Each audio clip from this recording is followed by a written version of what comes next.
لئن شکرتم لازیدنکم، اگر تم شکر کرو گے اللہ فرماتا ہے اور اضافہ کروں گا، ضرور اضافہ کروں گا، تاکید ہے یہاں پر۔ اور اگر کفر کرو گے یعنی ناشکری کرو گے تو پھر رب کا عذاب بڑا سخت، بڑا سخت۔ اس لیے تو فرمایا فاذکرونی اذکرکم واشکروا لی ولا تکفرون، تم میرا ذکر کرو میں تمہارا چرچا کروں گا، یعنی جو اللہ کو یاد کرتا ہے رب اسے یاد فرمائے گا۔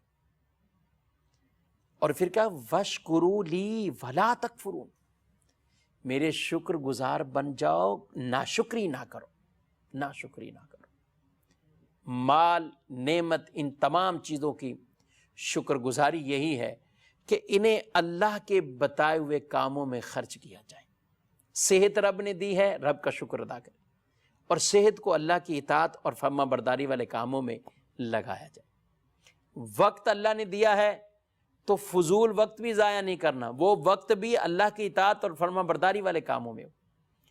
یہ وہ چیزیں جسے حدیث میں فرمائیں ان کو غنیمت جانو قبل اس کے کہ تم فارغ ٹائم ہے، یہ بھی غنیمت ہے، اس سے پہلے کہ تم کسی ایسی جگہ مصروفیت میں آ جاؤ۔ مال ہے اس کو غنیمت جانو قبل اس کے کہ بندہ فقر کے اندر نہ چلا جائے۔ صحت ہے اس کو غنیمت جانو قبل اس کے کہ مریض نہ ہو جائے۔ اور فرمایا زندگی کو ہی غنیمت جان لو قبل اس کے کہ موت آ جائے اور چلے جاؤ۔